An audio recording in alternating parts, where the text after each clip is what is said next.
Emisioni 24, pjesa e 2. Lica Psarafti. Jeta dhe vepra. Lica Psarafti ka lindur në vitin 1936 dhe është rritur në Samos. Pas përfundimit të shkollimit në shkollën e mesme Pythagorean, ajo studioi letërsi angleze në Athinë dhe më pas punoi në Këshillin Botëror të Kishave si dhe në Ambasadën Amerikane në Athinë. Libri i saj i parë u botua në vitin 1980 dhe që atëherë ajo ka pasur një karrierë të frytshme, duke shkruar romane, tregime dhe antologji, kryesisht për fëmijët grek që jetonin jashtë shtetit. Puna e saj shpejt u bë e njohur gjerësisht në Greqi dhe u nderua me shumë çmime greke. Romani i saj, To Diplotaksidi, Udhëtimi i dy fisht, u vlerësua në vitin 1988 me çmimin Pier Paolo Bergino për letërsinë për fëmijë të Universitetit të Padovës në Itali. Në vitin 1990 e saj, libri i saj, To Avgotës e Hidhas, Veza e Hidhës, mori vlerësim nga Akademia e Athinës, ndërsa romani i saj, Ta Dhakriatis Persefonis, Lotët e Persefonit, u vlerësua në vitin 1996 nga Bordi Ndërkombëtar i Librave për të rinjt. Ajo mori edhe çmimin më të lartë në Greqi për letërsim për fëmijë. Çmimi shtetëror të Ministrisë së Kulturës në vitin 1996 për librin e saj To Hamogjelotis e Katis, Buzëqeshja e Katit. Në vitin 2000, ajo u nomuar për çmimin Andersen, çmimi Nobel për letërsim për fëmijë. Burime frymëzimi për Lica Psaraftin janë bukuria e natyrës, udhëtimet në lindje e perëndim, e kaluara historike greke, historia e dheut saj të veçantë, përvojat e saj personale, realiteti i përditshëm dhe problemet e kohës sonë që shqetësojnë të rinjt, por dhe çdo njeri të sotshëm. Temat e shumë librave të saj janë problemet e adoleshentëve të ditëve të sotme. Ajo gjeti teknika të reja për të treguar historitë e saj dhe shkrimi i saj dallohet për cilësinë dhe shtrirjen e imagjinatës, për zgjedhjen e suksesshme të reales dhe imagjinares dhe për mesazhet që u dërgon fëmijëve, plot optimizëm, gëzim dhe shpresë për një të ardhme më të mirë. Kritikët bien dakord se kontributi i saj është shumë i rëndësishëm dhe renditin atë ndër pranit më të spikatura dhe më dinamike në fushën e letërsisë për fëmijë. Librat e saj, 30 deri më tani, kanë marrë komente të shkëlqyera dhe janë bërë temë për studimet studentore në të gjitha universitetet greke. Ajo bashkëpunoi me ekipin shkencor të Universitetit të Janinës për krijimin e një antologjie për fëmijët e shkollave fillore të diasporës greke. Ajo është gjithashtu antare e grupit që shkroi patriotizmin Samos Patridamu, Samos Adheu im. Libri mësohet në shkollat fillore të Samosit dhe është një program pilot për rajonet të tjera të Greqisë. Ka marrë pjesë në konferenca ndërkombëtare, si për shembull ajo e vitit 1986, ku përfaqësoi letërsinë greke për fëmijë në konferencën ndërkombëtare të shkrimtarëve dhe ilustruesve të letërsisë për fëmijë në Ohio në Amerikë, ndërsa në vitin 1978 u ftua nga Bashkimi i Shkrimtarëve Sovjetik, si dhe doli në revistën Edvatka Literatura, si pjesë e një programi shkëmbimi arsimor. Lica Psarafti është shumë shpesh e ftuar në shkolla dhe në aktivitete të tjera të tipit të takojë me autorët në të gjithë Greqinë dhe është folse në aktivitete kulturore, konferenca dhe prezantime librash. Është antare e shoqatave kulturore si O Kiklos tu Eliniku Pediku Vivliu, Rrethi Grek i librit për fëmijë dhe Ginekia Logotehnikisë Tërfia, Shoqëria Letrare e Grave. Ajo është gjithashtu antare e bordit drejtues të revistës Diadromes, Rrugëtime dhe e juris së çmimit shtetëror për letërsinë për fëmijë. Ajo është nderuar me shumë çmime greke dhe ndërkombëtare, ndërsa ka marrë vlerësime të rëndësishme për veprat e saj. Së fundmi, në dhjetor të vitit 2012, ajo nderua me çmimin e fondacionit Petros Haris për të gjithë punën e saj. Përveç kësaj, ajo është marrë edhe me përkthime të veprave letrare të huaja në greqisht. Në emisionin e sotëm do të dëgjoni një fragment nga vepra I Ekdhikisi ton Manitarion, Hakmarrja e kërpudhave. Në tregimin e shkurtër fantastiko shkencor Hakmarrja e kërpudhave, autorja vë në dukje shkatërimin që I ka shkaktuar planetit etja e pamatur për pasuri. Në universin imagjinar të tregimit të shkurtër, karburantet e vjetra, nafta dhe qymyri janë kursyer në tokë dhe energjia bërthamore është ndaluar pas shumë aksidenteve që kushtuan mijëra jetë. Njerëzit janë kthyer në hapësirë. Ata kanë krijuar koloni në planet në sistemin diellor, por tani po shkojnë përtej kufive të galaktikës.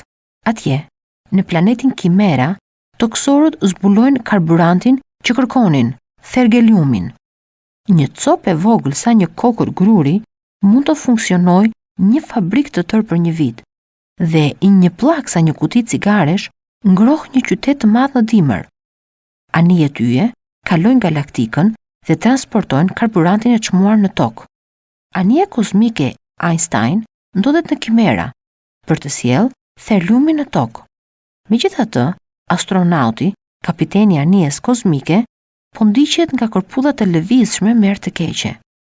Ky fenomen i çuditshëm e bën atë të ndjejë praninë e fortë të kërcënimit të një armiku të paqartë dhe tinzar, i larguar prej vitesh nga shtëpia e tij për shkak të udhëtimeve të tij në hapësirë.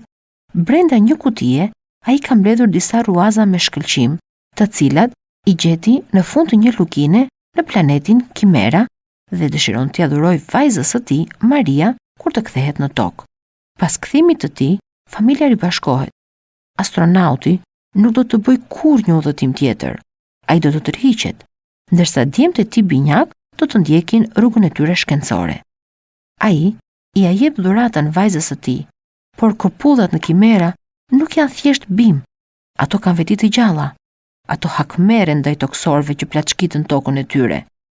Ndërsa të gjithë në shtëpi flen, ruazat thyen, hapen dhe prej tyre lindin me shpejtësi të frikshme bim me erë dehse, por helmuesme. Ato ngjiten në shtratin e vajzës dhe me erën e tyre vrasin Marian e fjetur. Η εκδίκηση των μανιταριών. Είχαν περάσει 5 λεπτά από τη στιγμή που έπρεπε να ξυπνήσει. Και εκείνος εξεκολουθούσε να ροχαλίζει μακάρια. Ίσως επειδή η μουσική ήταν ακόμα απαλή, πιάνο και βιολιά. Μόλις όμως ακούστηκε το σαξόφωνο και τα τύμπανα, ξύπνησε. Πετάχτηκε όρθιος και έδιωξε αμέσως τη θολούρα του ύπνου από πάνω του. Έτσι είχε μάθει να κάνει όσα χρόνια εκπαιδευόταν για να γίνει αστροπλοηγός. Κοίταξε έξω από το γυάλινο θόλο. Καμιά αλλαγή. Οι χρυσοκίτρινες ακτίνες του προκύωνα φώτιζαν τους λόφους και τα βουνά, όπως γινόταν εδώ και 7 ολόκληρες μέρες, γιατί τόσο χρόνο διαρκούσε μια μόνο μέρα στον πλανήτη Χήμερα. Το αστρόπλιο, ο Αϊνστάιν, ήταν σταματημένο κοντά στην είσοδο της σπηλιάς με την κοιλιά του ανοιχτή. Ο ταινιόδρομος που ξεκινούσε από τα βάθη της σπηλιάς κουβαλούσε μεγάλα κομμάτια θαργύλιο και τα στίβαζε μέσα στο σκάφος. Εκείνη τη στιγμή μπήκε στο θόλο και ο μηχανικός της αποστολής. «Πώς πάμε, κοντεύουμε?» τον ρώτησε ο αστροπλοηγός. «Σε 2-3 ώρες τελειώνει η φόρτωση. Σε λίγο θα αρχίσω τον έλεγχο για την απογείωση. Τότε πηγαίνω αμέσως να ετοιμαστώ και ανεβαίνω στο σκάφος. Δεν αντέχω άλλο να με παρακολουθούν αυτά τα καταραμένα μανιτάρια. Σαν να μου φαίνεται πως άρχισες να βλέπεις φαντάσματα. Είναι δυνατόν να σε παρακολουθούν τα φυτά? Κι όμως, είμαι σίγουρος. Τις προάλλες που γύριζα από τη σπηλιά πρόλαβα και είδα μερικά μανιτάρια να κατρακυλούν από τα βράχια και να σταματούν λίγα μέτρα μπροστά μου. Ίσως και να ήταν ένα τυχαίο γεγονός, μπορεί να ξεκόλλησαν από ψηλά. Όχι, γιατί μόλις πλησίασα στερεώθηκαν στο έδαφος και έβγαλαν μια απέσια μυρωδιά που με έκανε να τα βάλω στα πόδια. Χθες πάλι βρήκα μια απικία μανιταριών κοντά στο θόλο και είμαι σίγουρος ότι δεν υπήρχε την ώρα που έφυγα. Έκανα μερικές βόλτες, τα είχα αδιάφορος και ξαφνικά γύρισα και έτρεξα κοντά τους. Όλα σχεδόν είχαν ψηλώσει και γύριζαν τα κεφάλια τους προς το μέρος μου σαν να με παρακολουθούσαν. Είμαι βέβαιος πια ότι έχουν νοημοσύνη. Κι ας λέει το Συμβούλιο Έρευνας Γαλαξιακής Ζωής ότι τα μανιτάρια στη Χήμερα είναι φυτά. Έλα, μη συγχύζεσαι. Μπορεί να έπαθες κι εσύ την αρρώστια του διαστήματος. Πολλοί νομίζουν ότι βλέπουν παράξενα φαινόμενα. Σε λίγες ώρες όμως φεύγουμε και κανείς μας δεν θα ξανάρθει στη Χήμερα. Έχω κάνει τόσα ταξίδια στο γαλαξία και πρώτη φορά νιώθω σαν να με απειλεί κάποιος αόρατος και ύπουλος εχθρός. Θα αισθανθώ καλύτερα όταν βρεθώ μέσα στο σκάφος. Μόλις έφυγε ο μηχανικός, ο αστροπλοηγός άρχισε να ετοιμάζεται. Μάζεψε τα ξυριστικά του, το συγκρότημα της μουσικής, το άλμπουμ με τις φωτογραφίες της χήμερας. Ύστερα πήρε το κουτί με τις χάντρες και το έβαλε μέσα στο σάκο του. Ήταν το δώρο του για την κόρη του, τη Μαρία. Ποτέ δεν ξεχνούσε να πάει στα παιδιά του κάποιο δώρο από τα ταξίδια του. Από την Καλλιστό, δορυφόρο του Δία, τους είχε κουβαλήσει μια βαλίτσα πολύχρωμους κρυστάλλους. Τέτοια ομορφιά δεν είχε ξαναδεί μάτι ανθρώπου. Κάθε φορά που οι κρύσταλλοι κουνιόνταν, χιλιάδες ήλιοι, πράσινοι, κόκκινοι, κίτρινοι, γαλάζιοι, άστραφταν και έκαναν τη μέρα νύχτα. Από τον αστερισμό του Ηριδανού, τους πήγε πετράδι μεγάλο όσο ένα αυγόστρουθο καμήλου. Ήταν διαφανές σαν διαμάντι και είχε μέσα ένα απολίθωμο που έμοιαζε με πεταλούδα. Τα δίδυμα έκαναν σαν τρελά από τη χαρά τους. Κανένα παιδί στη γη δεν είχε πάρει ποτέ του τέτοια δώρα. Και τώρα θα πήγαινε στη Μαρία τις χάντρες. Τις είχε μαζέψει στο βάθος μιας χαράδρας. Στην αρχή νόμισε πως ήταν αυγά πουλιού. Όταν όμως τις άγγιξε, έμοιαζαν με μαργαριτάρια. Είχαν την ίδια θαμπή γυαλάδα και το ίδιο ασπρορόδινο χρώμα. Για μια στιγμή σκέφτηκε να τις αφήσει εκεί, στο βάθος της χαράδρας. Ήξερε ότι οι καινούργιοι κόσμοι, εκτός από την ομορφιά τους, έκρυβαν πολλά μυστικά, άγνωστα ακόμα. Οι χάντρες όμως έλαμπαν ακίνδυνες και αθώες. Δεν μπόρεσε να αντισταθεί στην ομορφιά τους. Τις έβαλε στο κουτί και τις ξέχασε. Όλες τις μέρες της αποστολής δεν σκεφτόταν τίποτε άλλο εκτός από το θεργίλιο. Μοναδικός σκοπός της αποστολής ήταν να φορτώσει το πολύτιμο υλικό, μια και όλη η ζωή της γης κρεμόταν από αυτό.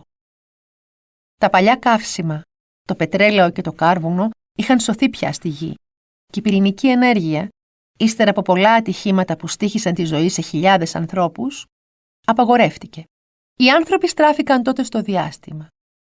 Από το 2170 μετά Χριστόν είχαν κιόλας δημιουργήσει αποικίες στον Τιτάνα, δορυφόρο του Κρόνου, και λίγα χρόνια αργότερα άφησαν πίσω το ηλιακό σύστημα και έφτασαν πέρα από τα σύνορα του γαλαξία. Εκεί, στον αστερισμό του μικρού Κοινός, βρίσκεται ένα αστέρι, ο Προκίον, μεγάλο και λαμπερό όσο 7 ήλιοι. Γύρω του γυρίζει η Χήμερα, ένας πλανήτης πιο μεγάλος από τη Γη. Στη Χήμερα ανακάλυψαν οι γήινοι το καύσιμο που αναζητούσαν, το θεργίλιο.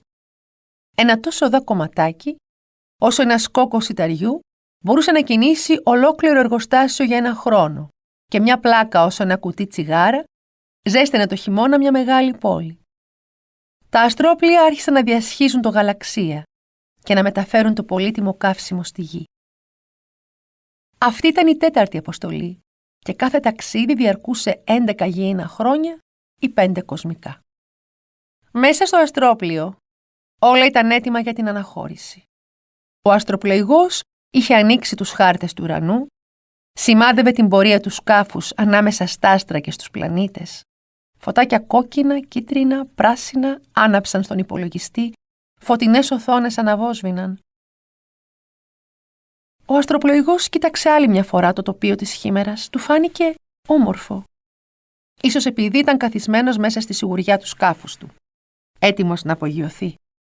Τα παιδιά του τα είχε επιθυμήσει περισσότερο από κάθε άλλη φορά. Ίσως επειδή ήταν το τελευταίο του ταξίδι. Μόλις παράδεινε το φορτίο του θεργίλιου, θα έπαιρνε τη σύνταξή του. Κόντευε πια τα 50. Θα ζούσε στο σπιτάκι του λόφου ευτυχισμένος. Το πρωί θα πήγαινε για ψάρεμα στην κοντινή θάλασσα και το βράδυ θα άκουγε μουσική, παρατηρώντας τον ήλιο να χάνεται πίσω από τα βουνά. Στη Χήμερα, τα μανιτάρια είχαν ξεμητήσει από τις φωλιές τους και έπιασαν αναμεταξύ τους κουβέντα. «Στον αγύριστο!» είπαν όλα μαζί μόλις το αστρόπλιο χάθηκε στο διάστημα. «Μη χαίρεστε. Οι γήινοι σε λίγα χρόνια θα ξανάρθουν για να κλέψουν τη ζωή μας και τη ζωή των παιδιών μας. Είναι άμυαλοι και εγωιστές. Νομίζουν ότι είναι τα μοναδικά όντα στο διάστημα και ότι όλος ο κόσμος τους ανήκει». Τεντώθηκε ένα μικρό μανιτάρι για να ακουστεί η φωνή του. «Μην ανησυχείτε. Κανένα γήινο διαστημόπλιο δεν θα ξαναπατήσει στη Χήμερα. Οι άρπαγες θα τιμωρηθούν όπως τους αξίζει. Μίλησε το πιο ψηλό μανιτάρι, που φαινόταν ο αρχηγός. Ύστερα τα μανιτάρια συνέχισαν την καθημερινή του ζωή και ολόκληρος ο πλανήτης μοσκοβόλησε. Πέρασαν 10 γήινα χρόνια. Για το πλήρωμα όμως του Αϊνστάιν είχαν περάσει μόνο 4,5. Το αστρόπλοιο ταξίδευε κανονικά, ακολουθώντας την πορεία που είχε χαράξει το πλήρωμα. Στη γη, η μικρή Μαρία, η κόρη του αστροπλοηγού, μεγάλωνε. Τα βράδια κοίταζε τον ουρανό και προσπαθούσε να διακρίνει το φωτεινό σημαδάκι του Αϊνστάιν. Τα αστέρια όμως ήταν μυριάδες και η Μαρία ζαλιζόταν. Αποκοιμιόταν τότε δακρυσμένη και έβλεπε στο όνειρό της το δώρο που θα της έφερνε ο πατέρας της. Ήταν ακριβώς όπως το ήθελε. Σπάνιο και λαμπερό, σαν αυτά που είχε φέρει στα δίδυμα. Το ταξίδι πλησίαζε πια στο τέλος του. Ο Αϊνστάιν είχε φτάσει στα γνώριμα μέρη του ηλιακού συστήματος. Τις τελευταίες μέρες του κρατούσαν συντροφιά ο Δίας, ο Ποσειδώνας, ο Πλούτονας. Μόλις το αστρόπλοιο ήρθε σε επαφή με τη γη, ο αστροπλοηγός ζήτησε να μιλήσει με την κόρη του. Όσο κι αν ήταν προετοιμασμένος, σάστησε όταν την είδε στην οθόνη. Η Μαρία, το στερνοπέδι του, ήταν 8 μηνών όταν έφυγε για τη Χήμερα και θα την έβρισκε κοπελίτσα 12χρονη. Στις ώρες της μοναξιάς του τη φανταζόταν μελαχρινή με μαύρα μάτια, όπως ήταν και τα δίδυμα. Το όμορφο κορίτσι όμως που αντίκρισε είχε μακριά ξανθά μαλλιά και μάτια καταγάλανα. Έμοιαζε με τις Παναγίες που ζωγράφιζαν οι μεγάλοι καλλιτέχνες της αναγέννησης. Με τις χάντρες της Χήμερας στο λαιμό της θα φαινόταν ακόμη ομορφότερη. Περασμένα μεσάνυχτα και το γλέντι στο σπίτι του αστροπλοηγού κόντευε να τελειώσει. Οι συγγενείς και οι φίλοι είχαν φύγει. Μόνο η οικογένεια ξαγρυπνούσε γύρω από το μεγάλο τραπέζι του κήπου. Κανένας δεν ήθελε να πάει για ύπνο. Είχαν τόσα να διηγηθούν. Ο αστροπλοηγός δεν χόρταινε να κοιτάζει τα παιδιά του. Τα δίδυμα ήταν πια παλικαράκια 20χρονα. Κοιτούσαν μαγεμένα το άλμπουμ με τις φωτογραφίες από τη Χήμερα και ονειρεύονταν. Σε λίγα χρόνια θα τέλειωναν τις σπουδές τους και θα ακολουθούσαν στον ουρανό τα χνάρια του πατέρα τους. Μόνο η γυναίκα του φαινόταν λιγάκι γερασμένη. Είχαν παντρευτεί όταν ήταν και οι δυο τους 18 χρονών φοιτητές στο Πανεπιστήμιο Αστροναυτικής και Διαστήματος και τώρα, στα 50 της εκείνη, είχε αρχίσει να χάνει τη φρεσκάδα της, αφού ο χρόνος στη γη κυλούσε πιο γοργά. Ο αστροπλοηγός φαινόταν 15 χρόνια νεότερος κι ας ήταν συνομήλικοι. Τα 20 χρόνια που ταξίδευε στο διάστημα τον είχαν αφήσει ανέγγιχτο. Νόμιζε κανείς ότι ήταν ο μεγαλύτερος αδερφός των παιδιών του. Η Μαρία δεν ξεκολλούσε τα μάτια της από τις χάντρες. Γυάλιζαν μέσα στο σκοτάδι, σαν είχαν μέσα τους ένα φως εσωτερικό. Αύριο το πρωί θα τρυπήσω τις χάντρες και θα τις περάσω σε μεταξωτή κλωστή. Οι φίλες μου θα σκάσουν από τη ζήλια τους, σκεφτόταν η Μαρία. Μέσα στη χαρά και την ευτυχία τους, κανένας δεν πρόσεξε τη γέρη και κουκουβάγια που φτεράκιζε ανήσυχη ανάμεσα στα κλαριά της Λεύκας. Είχε καρφώσει τα μεγάλα μάτια της πάνω στη χαρούμενη οικογένεια και κάθε τόσο άφηνε και μια φωνή λυπητερή. Και ο Άργος, ο σκύλος του σπιτιού, δεν πλησίασε ούτε μια φορά κοντά στο τραπέζι για να πάρει το μερτικό του. Ένα μεγάλο κόκαλο με μπόλικο κρέας γύρω-γύρω. Κόντευε να ξημερώσει. Μια υγρή ομίχλη είχε σκεπάσει τα δέντρα και τα φυτά του κήπου. Άλλες φορές, αυτή την ώρα τα πουλιά είχαν ξυπνήσει και χαλούσαν τον κόσμο με τις φωνές τους. Σήμερα όμως, δεν ακουγόταν το παραμικρό κελάιδισμα. Ακόμα και η κουκουβάγια σώπαινε, κουρνιασμένη στο πιο πυκνό κλαδί. Μέσα στην ησυχία, ακούστηκε ένας σιγανός κρότος και αμέσως μετά κι άλλος ένας. Μια-μια οι χάντρες έσπαζαν πάνω στο τραπέζι, εκεί όπου τις είχε αφήσει η Μαρία από βραδείς. Από μέσα τους ξεπετάχτηκε ένα χοντρό φύτρο και όμοιο με φίδι άρχισε να σέρνεται πάνω στο τραπέζι, να κατεβαίνει στο έδαφος, να ανεβαίνει στα κλαριά. Όσο περνούσαν τα λεπτά, το φύτρο μεγάλωνε, γινόταν κορμός χοντρός και έβγαζε φύλλα παχιά, σαν αυτά που πλέουν στους βάλτους με τα νούφαρα. Μπουμπούκια ξεπετιόνταν από τις μασχάλες των φύλων και μόλις άνοιγαν, μια μεθυστική ευωδιά γέμιζε τον αέρα.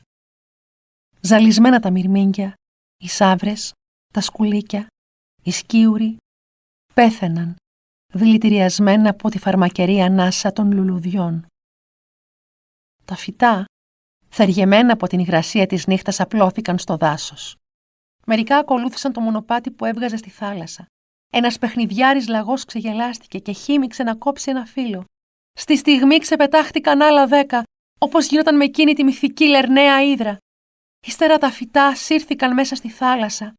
Και εκεί, μέσα στην αρχαίγονη μήτρα κάθε ζωής, άρχισαν να πολλαπλασιάζονται με τρομακτική γρηγοράδα. Από τα πρώτα κιόλας λεπτά, τα φυτά είχαν σκαρφαλώσει στον τοίχο του σπιτιού του αστροπλοηγού. Το παράθυρο της Μαρίας ήταν ανοιχτό. 2 χοντρά κλονάρια, σαν μπλοκάμια χταποδιού, μπήκαν στο δωμάτιο, σύρθηκαν στο πάτωμα και ύστερα ανέβηκαν στο κρεβάτι του κοριτσιού. Το άρωμα των λουλουδιών ήταν δυνατό, μεθυστικό, πλημμύρισε όλο το σπίτι. Η Μαρία κοιμόταν βαθιά, η αναπνοή της ακουγόταν κανονική. Καθώς όμως η μυρωδιά των λουλουδιών δυνάμωνε, η ανάσα του κοριτσιού γινόταν όλο και πιο αδύνατη, ώσπου σταμάτησε και η Μαρία πέρασε στον άλλο κόσμο κοιμισμένη. Ψηλά στον ουρανό τα τελευταία αστέρια χάνονταν, καθώς πλησίαζε το ξημέρωμα. Στη χήμερα τα μανιτάρια ήταν ευτυχισμένα. Μοσκοβολούσαν, σαν να άνθιζαν πάνω στον πλανήτη τα γιασεμιά όλης της γης.